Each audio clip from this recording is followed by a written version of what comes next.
Welcome, dear viewers. For more exclusive, thrilling stories, subscribe my YouTube channel. Sit back, relax, and sip your coffee. I wasn't supposed to be here. That's what I kept telling myself as the sun dipped below the horizon, painting the sky in bruised purples and burnt oranges. The waves lapped at the shore just beyond the patio, a soothing rhythmic sound that should have calmed me. But it didn't. It couldn't. Because at Sunset Point Bar, where I just started working, something changed when the daylight died. Something woke up. My first shift was supposed to be simple, a few hours of serving tropical cocktails to sunburnt tourists and honeymooners. But as the shadows lengthened and the lanterns flickered to life, I noticed a tension in the air. Locals at the bar lowered their voices, glanced over their shoulders. The bartender, a weathered man named Jonas, cleaned glasses with a practiced precision, his hands trembling ever so slightly. "Lock the doors at sunset," he whispered when he thought I wasn't listening. "And whatever you do, don't look out to the water." I laughed it off at first. Just an island legend to mess with the newbie, right? But as the sky darkened, and the air grew heavy with salt and dread, I realized, this was no joke.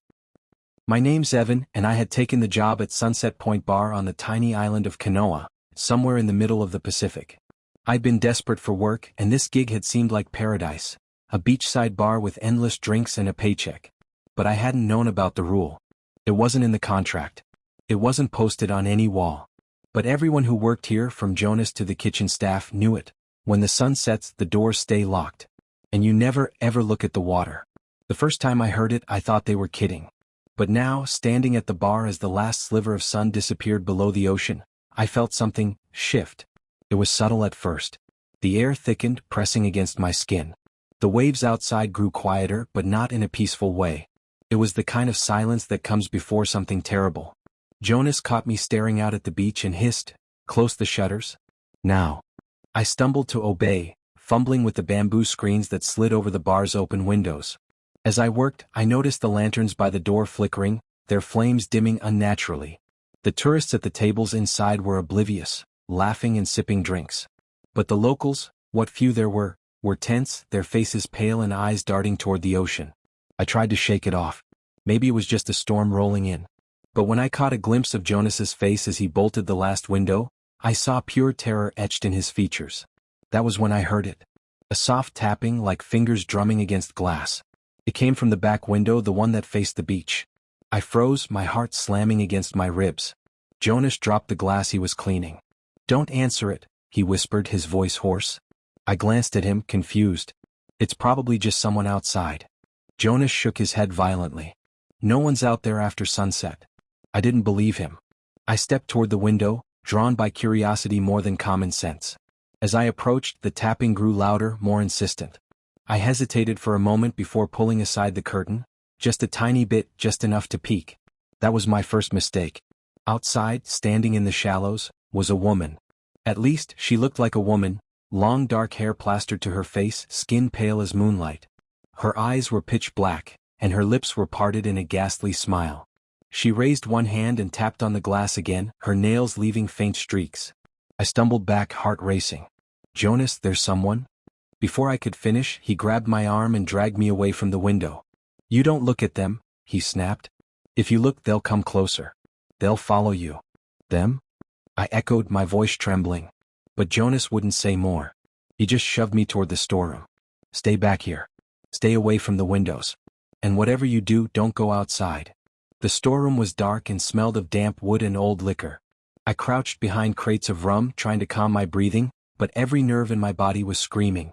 Outside, I could hear faint tapping on the windows, moving from one to the next, circling the bar. And beneath it all, a faint sound like whispers carried on the ocean breeze. The minutes stretched into what felt like hours. I checked my watch. It was only 7:30. Still hours until sunrise. Suddenly, a loud bang echoed from the front of the bar. It was the door. Something, was trying to get in. Jonas shouted from the front, his voice strained with panic. "Stay there. Don't move." But then I heard another voice. A woman's voice, soft and melodic. "Evan," it called. "Please open the door. I'm lost." It was coming from just outside. My blood ran cold. How did she know my name? I squeezed my eyes shut, hands over my ears, but the voice slithered into my mind like smoke. Evan, let me in. I'm so cold. I need help. I don't know how long I sat there trembling. Eventually the banging stopped.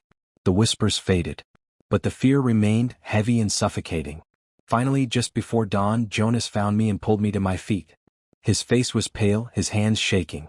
"You're lucky you didn't open the door," he muttered. I couldn't speak. I just stared at him, my mind reeling. As the first rays of sunlight spilled over the horizon, Jonas unbolted the door. The bar was eerily quiet. Outside, the beach was empty. No footprints.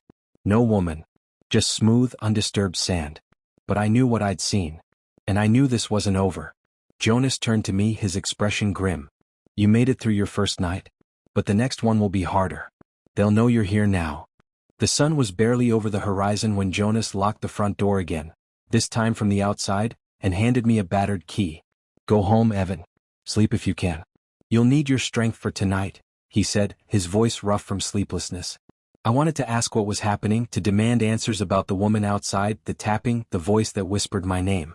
But Jonas's haunted expression silenced me. I trudged back to the ramshackle apartment above the bait shop where they'd put me up. My hands trembled as I unlocked the door. I didn't bother to shower or eat. I collapsed into bed, but sleep was a cruel trick. Every time I closed my eyes, I saw her face, the pale skin, the two wide black eyes, the smile that wasn't a smile at all. When I finally drifted into fitful sleep, I dreamed of the ocean. I was standing waist-deep in dark water, the waves still and silent. Something moved beneath the surface, brushing against my legs. I tried to run, but I was rooted in place. Slowly, pale hands emerged from the water, reaching for me. One hand brushed my ankle, and I woke up gasping, the sheets tangled around me like seaweed. The sun was beginning to set. I scrambled to get dressed and sprinted back to the bar, my heart pounding. When I arrived, Jonas was already closing the shutters, his face pale and tense. "You're early," he said. "I couldn't sleep," I replied, my voice hoarse. "Jonas, what's going on? Who was that woman last night? Why does everyone act like this is normal?" He hesitated, then sighed. "You deserve to know. But I can't tell you everything. Not yet."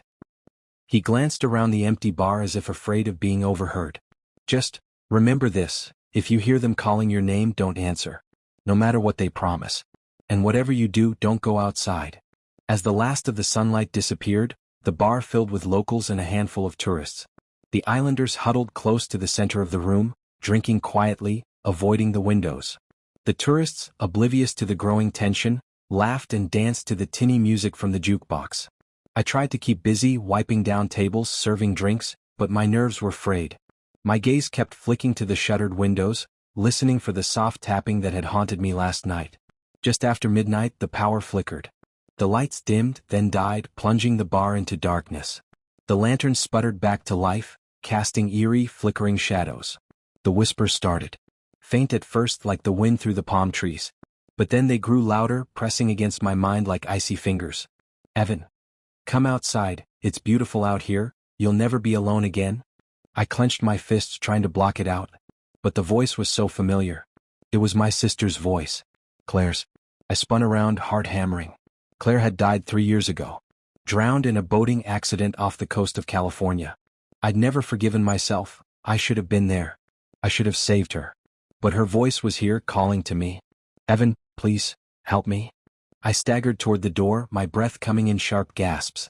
Jonas grabbed my arm, his grip like iron. "That's not her," he said fiercely. "It's not real. They know your weakness now. They'll use it to get inside." I pulled away, tears stinging my eyes. "But it's her voice." "It's not." Jonas roared. "If you open that door, you'll never come back." A loud crash echoed from the back of the bar. A window had shattered. Shards of glass littered the floor. The whispers swelled, filling the room like a rising tide. Shadows slithered along the walls, forming vague human-like shapes with grasping fingers and hollow eyes. The tourists screamed. One of them, a man in a Hawaiian shirt, ran for the door. He threw the bolt and yanked it open. Something rushed inside. It wasn't a woman. It wasn't human.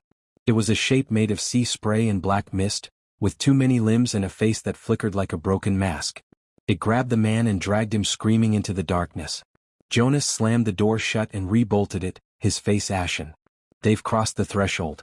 It's too late now." I backed away, my legs shaking. The bar was filled with shadows, creeping along the floor and walls, whispering in voices I knew. Claire. My mother. Even my own voice begging me to come outside. Jonas grabbed my shoulder. We have to get to the cellar. It's the only place they can't reach. We herded the terrified locals and the remaining tourists toward the trapdoor behind the bar. As Jonas pulled it open, I saw the darkness below, a narrow staircase leading into the earth. One of the tourists, a woman with wide, frightened eyes, refused to go down. I'm not going into some creepy basement, she said, her voice trembling. Before Jonas or I could stop her, a shadow coiled around her ankle. She screamed as it dragged her across the floor, leaving bloody streaks behind. I didn't wait. I grabbed the nearest lantern and followed Jonas down into the cellar. The air was cold and damp and the walls were lined with old rum barrels. The lantern cast long, flickering shadows that danced eerily on the stone walls. Jonas sealed the trapdoor above us. The whispers faded slightly, muffled by the thick wood. But I could still hear them like waves crashing against a distant shore. I slumped against the wall, trembling. What are they? I whispered. Jonas sat beside me, his face drawn and pale. They're the drowned ones, he said quietly. Spirits of those lost at sea, trapped between worlds. This island, it's a magnet for them. Something about the currents, the tides. They're drawn here. And they'll do anything to pull the living into their world. I stared at him, horrified. Why here? Why this bar? Jonas gave a bitter laugh. This bar was built on the bones of an old chapel. The priest who built it thought he could protect the island. But he failed. Now the bar is the only barrier between them and the village. That's why we lock the doors. That's why we never look at the water after sunset. My mind reeled. The whispers pressed closer, insistent and seductive. Evan, I'm waiting for you. I shut my eyes, pressing my hands over my ears. But the voice was inside my head now. Jonas leaned closer. They've marked you. After your first night they always do. Now you have to decide, do you stay and fight or do you run? I didn't have an answer. I only knew one thing, if I ran I'd never escape them. And tomorrow night they'd come back. Stronger. Closer. And they wouldn't be alone. The darkness in the cellar wasn't complete, but it was suffocating. Our lanterns cast weak halos on the damp walls, but they did nothing to chase away the creeping cold that gnawed at my bones. Jonas paced back and forth, his boots scuffing against the packed earth floor. I sat huddled on a crate, my mind spiraling. I couldn't stop hearing her voice, Claire's voice, whispering my name in that soft, pleading tone. Evan, please. I'm so cold. I'm so scared. Come outside. Let me in. I tried to clamp my hands over my ears, but it was useless. The sound wasn't external. It was inside my head, burrowing deep. Jonas stopped pacing and crouched in front of me. They've marked you, he said grimly. That's why you hear them now. They'll use whatever they can, memories, voices, promises. But if you answer them, you'll never come back. I didn't answer them, I whispered, my throat dry as sand. Not with words, Jonas said. But the fear, the longing. They feed on that. They know you want to believe it's real. They know you'd do anything to bring her back. I wanted to scream. My fists clenched at my sides. What do I do? For tonight we wait it out. When dawn comes they'll retreat. But tomorrow night they'll come stronger. They'll be angrier. And if we don't stop them, they'll break through completely. The hours crawled by. The voices whispered and laughed in the shadows above us. The tourists huddled together, some weeping, others muttering prayers. The locals kept their heads down as if trying to become invisible. When the first gray light of dawn seeped through the cracks in the trapdoor, the whispers faded. Jonas pushed the door open cautiously, peering into the bar. The wreckage was staggering. Tables overturned, glass shattered, dark stains smeared across the floor. They'll be gone now, he said quietly. For a while. I followed him up, my legs shaky and weak. The tourists fled without a word. The locals stayed behind to right the bar, sweeping broken glass and mopping up spilled drinks. Their faces were pale but resigned. I cornered Jonas as he set a new lock on the front door. You said we have to stop them. How? He sighed, rubbing a hand over his stubbled jaw. There's an old ritual. The original priest who built the chapel, he left something behind. A kind of ward, a seal to hold them back. It's buried beneath the foundations. But it's weakened over the years. If we can find it, we might be able to strengthen it at least for a while. Why hasn't anyone done it before? I asked. Because it's dangerous, Jonas said flatly. They'll do everything they can to stop us. And if we fail, if the seal breaks completely, everyone on this island will be dragged into the sea, living or dead. A shudder ran through me. But I couldn't leave. Not now. I was marked. And even if I fled, the drowned ones would follow. I'll do it, I said. Show me where to look. That night, the sun dipped into the horizon with an almost malevolent swiftness. The air grew heavy and wet, the scent of salt and decay clinging to everything. Jonas and I armed ourselves with flashlights, crowbars, and an old, crumbling map he'd found in the bar's storage room.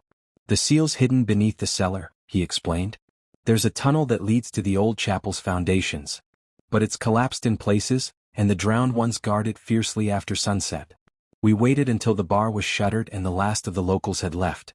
Then we pried open a hatch beneath the cellar's stairs, revealing a narrow shaft that descended into pitch blackness. The tunnel smelled of mold and seawater. The walls dripped with moisture, and the air was thick with the sound of distant, echoing whispers. My flashlight beam wavered as my hands trembled. As we moved deeper, the whispers grew louder. Evan, it's Claire. I'm here, just a little further. I clenched my teeth, forcing myself to ignore it. Jonas led the way, his steps sure and steady despite the treacherous footing. We reached a collapsed section where jagged rocks blocked the path. Jonas heaved a crowbar under one of the boulders, grunting with effort. I joined him, and together we pried the rocks aside, revealing a narrow crawlspace. The moment we cleared the way, a sudden gust of icy wind roared through the tunnel, snuffing out our flashlights. I fumbled for my matches, striking one, and its tiny flame barely held against the howling wind. In the flickering light I saw them. Figures materializing from the walls, pale, waterlogged bodies with hollow eyes and mouths gaping in eternal screams. They reached for us, their fingers elongated and dripping, their skin sloughing away like seaweed. Jonas shoved me through the crawlspace. Go. I'll hold them off. I hesitated, but he roared, now, and I scrambled through, scraping my elbows raw on the jagged rocks. On the other side, I found myself in a narrow chamber. At its center stood a crude stone altar, etched with symbols so old they seemed to pulse with a sickly green light. The whispers crescendoed into a cacophony. I felt them pressing against my mind, flooding it with images of drowning, of cold water filling my lungs, of Claire's face twisted in terror. I dropped to my knees before the altar, searching desperately for a way to strengthen the seal. My gaze caught a small recess beneath the stone, a space just large enough for something to be placed inside. The map had mentioned an offering. I reached into my pocket and found the old key Jonas had given me. Without thinking, I pressed it into the recess. The stone trembled. The green light flared, blinding me. A sound like a great bell tolling underwater filled the chamber. The whispers stopped. I staggered back as the light dimmed, leaving only the faint glow of my match. Jonas crawled through the crawlspace, bleeding from a gash on his forehead. You did it, he gasped. For now. But even as he said it, the air around us thickened. The ground beneath our feet trembled. From deep within the stone walls came a low, resonant groan, like the island itself was waking. Jonas's face went pale. They're not retreating. They're coming back stronger. We've only made them angrier. A deep, inhuman voice rumbled from the darkness beyond the tunnel. Evan, you belong to us now, there's no escape. The air was thick with salt and fear as the tunnel walls trembled under the weight of something massive moving through the earth. Jonas grabbed my arm, pulling me away from the altar. Move, he shouted over the rumbling. We scrambled back through the crawlspace, the walls narrowing like the throat of a great beast, squeezing the air from our lungs. The flicker of my match extinguished, leaving us in suffocating blackness. I could hear the slithering of wet limbs behind us, feel the cold breath of something ancient brushing the back of my neck. Finally, we tumbled back into the main tunnel. Our flashlights sputtered back to life, though their beams trembled as though they too were afraid. Jonas pressed his hand against the tunnel wall, his face tight with dread. The seal was only a patch, he murmured. It bought us a little time, but it's not enough. The drowned ones are coming. They're not waiting for nightfall anymore. I was trembling, my skin clammy with sweat and sea mist. Then what do we do? Jonas hesitated, then said, There's one more thing. Something worse than what we've faced so far. It said the priest who built the chapel made a pact, a sacrifice to bind the drowned ones beneath the island. But the pact's price is blood. I felt my stomach twist. A human sacrifice? He nodded grimly. A life given willingly. It's the only thing that can strengthen the seal fully.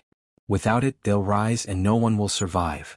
A silence stretched between us, heavy with unspoken decisions. We made our way back to the cellar of the bar, where the locals were waiting, pale and trembling. When we explained what we'd found, a ripple of fear passed through them. One older man, Mateo, spoke softly. "My grandfather spoke of the pact," he said. "He said when the drowned ones stir, someone must be given to the sea willingly. It's the only way to keep them at bay. But no one's been brave, or foolish, enough to do it in generations." As he spoke, I felt the weight of unseen eyes pressing against me. The whispers were louder now, more insistent. "Evan? Evan, the sea calls you. Claire waits beneath the waves. Come to her." I pressed my hands against my ears, but it was useless. Jonas gripped my shoulder tightly. "They've marked you, Evan. They'll keep calling until you answer. That's why it has to be you." "No," I said, my voice cracking. "I won't do it. There has to be another way." "There's not," Mateo said quietly. "If you stay, they'll come for you and take everyone else with them. If you go willingly, you might save us all." The words cut deeper than any blade. The decision haunted me as night crept over the island. The bar was barricaded, but we could hear them outside, whispers curling through the cracks in the walls, the sound of waves slapping against the windows though we were far from the shore. I stood at the edge of the bar's deck, staring into the inky darkness where the ocean should have been. I thought of Claire, of her laughter, her kindness. I thought of her fear as the storm took her. And then I heard her voice, soft and close. "Evan, come to me, you can end this, we can be together again." I turned, expecting to see her, but there was only the night, and the shifting shapes of the drowned ones moving in the shadows. Jonas appeared beside me. "It has to be now," he said. "They're almost through. If we wait any longer, it'll be too late." I felt a numbness settle over me. My mind felt detached, as though watching someone else's story unfold. Slowly I nodded. We made our way down to the beach, where the surf churned with unnatural violence. The waves hissed and clawed at the sand, pulling it away like hands dragging down prey. A crude stone altar stood near the water's edge, half buried in sand and seaweed. This was the place, the site of the original pact. I stepped forward, the cold water lapping at my feet. The voices roared louder, a chorus of grief and rage and longing. My vision blurred with salt and tears. Jonas placed a hand on my shoulder, his voice thick with sorrow. "I'm sorry, Evan. I wish there was another way." I closed my eyes and whispered Claire's name.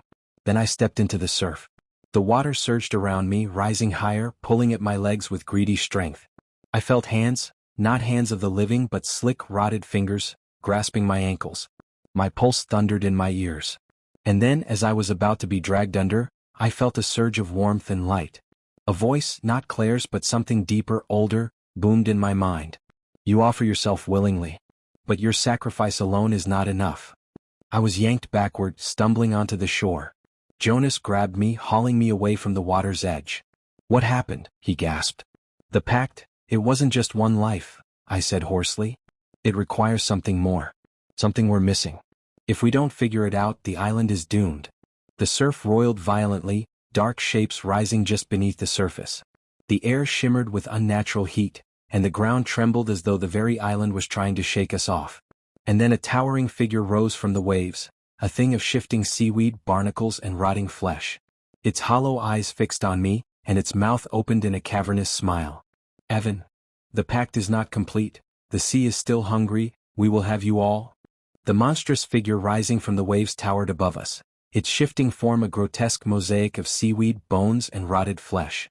Its hollow eyes glowed with an unearthly light, and when it spoke, the voice seemed to come from everywhere at once, surrounding me, suffusing me as though the sea itself had found its voice.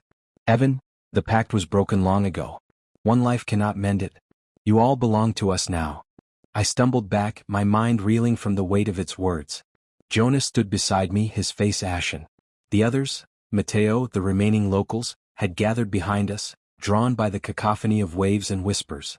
The ground trembled underfoot. Cracks split the sand, and from them seeped cold brine, as though the sea was claiming the land itself. Jonas grabbed my arm. "We have to run. We can't fight this."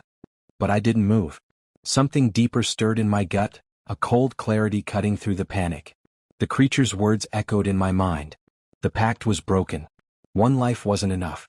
I remembered what Jonas said. The original priest had made a deal, a pact that bound the drowned ones beneath the island. But if the pact was broken, what was missing? What had we overlooked? I turned to Jonas, my voice barely audible over the roaring surf. "It's not just about sacrifice. It's about intent. The original priest didn't just offer his life. He offered something the drowned ones couldn't corrupt. Something pure. Jonas's eyes widened. Faith, he whispered. I nodded. The seal isn't just a physical barrier. It's a spiritual one. It's belief, faith strong enough to hold them back. When the priest died, his faith bound them. But over the years, the island forgot. The faith crumbled, and so did the seal. The monstrous figure loomed closer, its grotesque maw splitting wider. There is no faith here, only fear, surrender. Jonas backed away, shaking his head. Then we're doomed. There's no one left with that kind of faith. I thought of Claire, her laughter, her kindness. I thought of how she believed in me, in us, in life beyond this cursed island. That belief wasn't just hers, it lived in me too, a small but stubborn ember that hadn't been snuffed out. I stepped forward, toward the roiling surf, the looming monstrosity. My voice trembled, but I forced strength into it. You won't have us, I said. I refuse to give in to fear. I choose to believe in life, in hope, in the strength of those who stand together against the dark. The creature hissed, its form convulsing as though my words burned it. The ground quaked harder, cracks splitting wide beneath us. Water surged up, threatening to sweep us away. I raised my arms, not in surrender but in defiance. I believe in Claire's memory. I believe in Jonas and Matteo, and everyone who fought to hold this island together. I believe the drowned ones can be defeated. I believe they will be defeated. For a moment, everything was still. The waves froze in mid-crash, the air hung heavy with salt and silence. Then, with a sound like shattering glass, the monstrous figure let out a deafening scream and began to unravel, its form dissolving into seafoam and shadow. The cracks in the earth sealed themselves. The seawater receded, leaving only damp sand and broken shells behind. The oppressive weight lifted from the air, and the whispers faded into silence. Jonas staggered forward, his eyes wide with disbelief. You did it. I collapsed to my knees, trembling with exhaustion. The others gathered around me, their faces pale but awed. Matteo knelt beside me, his voice soft. The seal isn't a thing. It's a promise. A memory. As long as someone believes, the drowned ones can't break through. Jonas helped me to my feet. We looked out over the now still sea. The dawn was breaking, painting the horizon with streaks of pink and gold. For the first time in what felt like forever, the island was quiet. But I knew it wasn't over. The drowned ones were still out there, lurking in the deep, waiting for the island to forget again. In the days that followed, we repaired the bar, cleaned away the salt and blood, and tried to rebuild our lives. The locals whispered about what happened, passing the story from mouth to mouth. And me? I stayed. Not because I was marked, though I knew I always would be, but because I understood now.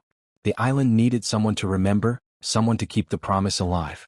Every night, as the sun dipped into the sea and the shadows lengthened, I stood at the edge of the deck, staring into the dark water.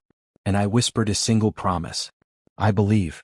Because as long as someone remembered, as long as someone believed, the island was safe. For now.